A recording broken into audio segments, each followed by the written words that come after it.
Welcome to Christian World News, everyone. I'm Wendy Griffith. And I'm George Thomas. In Canada, a radical sex ed curriculum being pushed in public schools by the LGBT community has parents afraid their children will become confused and even brainwashed. That's exactly right, George. But as I discovered in my recent trip to Canada, there could be a silver lining. This issue is waking up a sleeping church. A family can be made up in many different ways. It's called SOGI, for Sexual Orientation and Gender Identification, a curriculum that teaches public school students across Canada to celebrate the homosexual lifestyle and that gender is fluid. In other words, your gender is not dependent on what parts you were born with, but rather what you feel like in the moment. There's people that are boys, there's people that are girls, there are people whose gender might be a little bit of both or might even be neither. Lessons include books about transgender children, such as 10,000 Dresses, and songs like the Rainbow Song. Gender won't decide the choices we make. Some boys like dressing up, some girls like catching snakes. The SOGI curriculum started in British Columbia in 2016 and is quickly spreading throughout Canada. I just thought, who decided that this was okay to teach our children? Author and inspirational speaker Laura Lynn Tyler Thompson is a leading voice against the SOGI curriculum.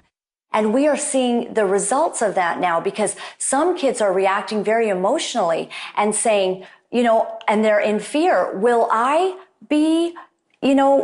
suddenly struggle with feeling like a different gender inside of my body? Carrie Simpson of Culture Guard, another leading opponent, calls the curriculum nothing short of child abuse. All those beautiful qualities that make young girls, beautiful girls and women, are being basically vilified. The things that make our boys boys are being, taken from them. So things of equating young men to being strong protectors is something that's now evil. But Morgan Auger, a transsexual and supporter, claims it's about acceptance, not indoctrination. The idea is to teach kids that there are gay kids and there are trans kids and there are trans parents and gay parents in our society, and everybody's wanted and desired. After all, that's what our Human Rights Code says, and it's the role of schools to teach the following of our laws, right? Simpson disagrees, saying she sees SOGI's real goal as altering our culture from a heteronormative society into one where anything goes, no boundaries, no values, no morals. It's a hedonistic cult, basically, what they're implying. Another blaring example, drag queen story time. It's happening in Canada and America, where some public schools and libraries invite drag queens, some dressed like horned demons, to read to young children. And it's a social deconstructionist agenda. They're using children, little 5-year-olds, to accomplish this. And parents are waking up and saying no. When asked about parents' rights, Auger says, well, actually, in Canada, parents' rights are limited and children's rights are put ahead.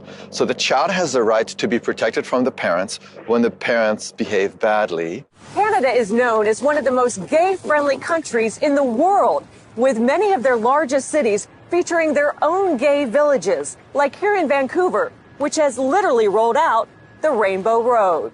Most gays, like village resident Dave Davy DiCarlo, support SOGI and limiting parental rights.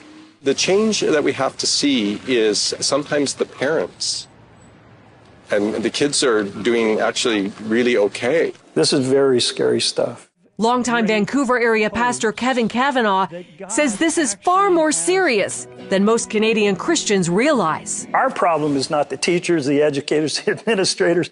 This is a battle in the heavenlies. He says Satan is going after their most vulnerable, the children. And the little girl came home in tears because the teacher had told her, since she was playing with some toys in the class that were deemed to be masculine in nature, that she was likely a boy in a girl's body. The mother went to the school the very next day, and instead of having any sort of tolerance or support or understanding, she was actually called names. She was told that she was a homophobe, that she was a bigot. With that in mind, Tyler Thompson, Simpson, and Pastor Kevin are spreading their message across social media and in town hall meetings. The pro-gay backlash has been fierce. And the hatred and the anger and the bullying that came against us, even though we said, we love you, we don't take from you the opportunity and the freedom to live as you choose. We love you, but we do not agree with you. Pastor Kevin believes Canadian Christians are in a 2 Chronicles 20 moment. The word was this battle is not yours, Jehoshaphat. This battle is the Lord's. And the church is beginning to prepare for what it takes to fight for our kids. And George, this battle is unfortunately far from over, but some Christian leaders say it could be the issue that wakes up a sleeping church in Canada. What's been the reaction to the story? Well, the story